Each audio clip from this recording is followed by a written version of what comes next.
বাবা না মা সন্তানকে শাসন করার দায়িত্ব কার নেওয়া উচিত? এমন একটি প্রশ্ন ছিল। আজকে এটি নিয়ে কথা বলবো। আশা করছি মনোযোগ দিয়ে সম্পূর্ণ ভিডিওটি দেখবেন। ভিডিওতে একটি লাইক করে দিবেন এবং ভিডিওটা শেয়ার করে অন্যকে দেখার সুযোগ করে দিবেন। আচ্ছা, যে কাউকে যদি প্রশ্ন করি যে সন্তানকে শাসন করার দায়িত্ব বাবা না মার, যে কেউ এক বাক্যে উত্তর দিবে বাবা মা উভয়েরই শাসন করার দায়িত্ব।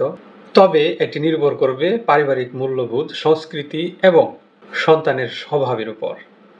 প্রথমে আমরা বাবা মায়ের একত্রে ভূমিকাটা কেমন হবে সেটা জানি। দেখেন, বাবা এবং মা যদি একত্রে সন্তানকে শাসন করেন তাহলে সন্তান একটা মেসেজ পায়, যে এটা বুঝতে পারে যে শৃঙ্খলা ও নীতিমালা উভয়ের জন্যই গুরুত্বপূর্ণ। এটা হচ্ছে সমতার ভিত্তিতে শাসন। শাসনের পাশাপাশি ভালোবাসা থাকবে, এটাই তো স্বাভাবিক। তাহলে বাবা এবং মা শাসনের পাশাপাশি যখন সন্তানকে ভালোবাসে ও যত্ন নেয়, সন্তান তখন মানসিকভাবে শক্তিশালী হয় ও নিরাপত্তা বোধ করে।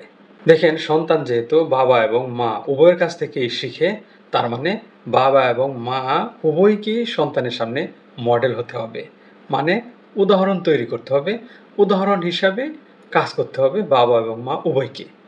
এবার আসি শাসনের ক্ষেত্রে শুধু বাবার ভূমিকাটা কেমন হবে, অর্থাৎ শাসনের ফলে বাবার কাছ থেকে কি ধরনের মেসেজ পাবে সন্তান। সাধারণত দেখা যায় যে বাবারা ঘর থেকে বাইরেই বেশি সময় কাটিয়ে থাকে, তাই বাবার শাসন হতে পারে নিয়মানুবর্তিতা ও শৃঙ্খলাকে কেন্দ্র করে।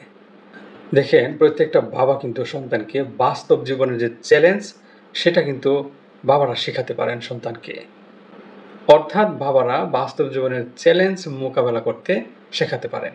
বাবার ভূমিকা হচ্ছে নিয়ম কানুন নির্ধারণ করে দেওয়া আর সাহস ও আত্মবিশ্বাস গঠন করে দেওয়া।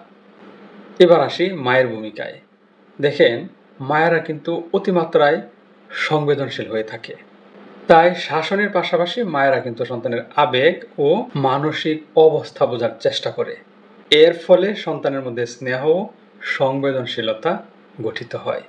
দেখেন, সন্তানের ছোট বয়সে গোসল করা, খাওয়া দাওয়া, ঘুম পাড়ানো, মানে এই যে সার্বিক বিষয়গুলো, এই বিষয়গুলো কিন্তু মায়েরাই সন্তানকে সবচেয়ে বেশি টেক কেয়ার করে থাকে।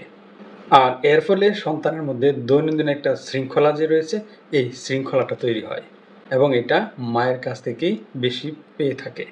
তাই আমরা বলতে পারি যে শাসনের বিষয়টা কেবল যে শুধু বাবার এটা নয়, আবার কেবল যে শুধু মায়ের এটাও নয়, বরং দুজনের কিন্তু সমান দায়িত্ব।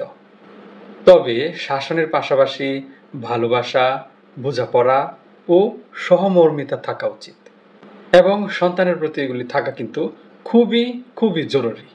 দেখেন, বাবা মা যদি মিলিতভাবে বুদ্ধিমত্তার সাথে সন্তানকে শাসন করতে পারেন তাহলে ওই সন্তান আদর্শ চরিত্রবান মানুষ হিসাবে গড়ে উঠবে। ধন্যবাদ সবাইকে।